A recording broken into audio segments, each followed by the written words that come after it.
ডিভিশনের মাননীয় বিচারপতি আসাদুজ্জামান মহোদয়ের দ্বৈত বেঞ্চে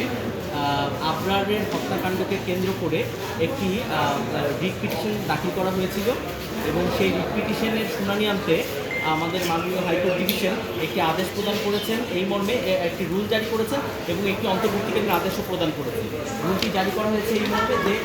বুয়েট সহ অন্যান্য উচ্চশিক্ষার ক্ষেত্রে যে সকল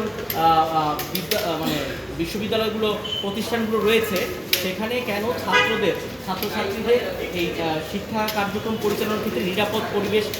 পরিবেশ নিশ্চয়তা প্রদানে নিষ্ক্রিয়তাকে কেন অবৈধ ঘোষণা করা হবে না সেটাকে চ্যালেঞ্জ করা হয়েছে, সেটার উপর রুল জারি করা হয়েছে। এবং একই সাথে আবরার হত্যাকাণ্ডের কারণে যে ক্ষতিগ্রস্ত হয়েছেন ওনার পরিবার এবং উনি ওনার মৃত্যুতে যে ক্ষতিটা হয়েছে তার প্রেক্ষিতে কেন তাকে 10 কোটি টাকা ক্ষতিপূরণ প্রদান করা হবে না সেই মর্মেও রুল জারি হয়েছে। এবং একই সাথে অন্তর্বর্তীকালীন আদেশ দেওয়া হয়েছে যে একটি তদন্ত কমিশন গঠনের জন্য ক্যাবিনেট বিভাগকে মন্ত্রিপরিষদ বিভাগকে নির্দেশনা প্রদান করা হয়েছে যে একটি তদন্ত কমিশন গঠনের জন্য নির্দেশনা প্রদান করা কমিশনটা কি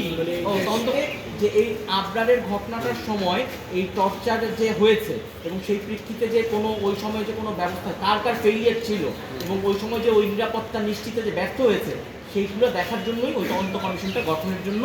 ওই প্রেয়ারে চাওয়া হয়েছিল। তার প্রেক্ষিতেই আদালত তদন্ত কমিশন গঠনের ব্যাপারে নির্দেশনা প্রদান করেছে। আর শিক্ষা প্রতিষ্ঠানে আরেকটা হচ্ছে শিক্ষা প্রতিষ্ঠানের যে আদালত তদন্ত কমিশন কি শুধু আবরারের ঘটনা তদন্ত করবে নাকি পুরো সামগ্রিক বুয়েট সহ বিভিন্ন ক্যাম্পাসে যদি এরকম টর্চারের বুয়েট সহ বিভিন্ন ক্যাম্পাসে যদি এরকম টর্চার সংক্রান্ত আরও ঘটনা হয়ে থাকে সেটা হয়তো পরবর্তীতে মন্ত্রণালয় থেকে যখন এই তদন্ত কমিশনটা গঠন করা হবে তখন হয়তো ওনাদের ওই মিনিটসটা ঠিক এজেন্ডাটা ঠিক করে দেওয়া হবে। কিন্তু আদালত বলেছে আপাতত যে তদন্ত কমিশনটা গঠন আপনাদের মামলার পুরো খরচ বহন করছে বুয়েট প্রশাসন।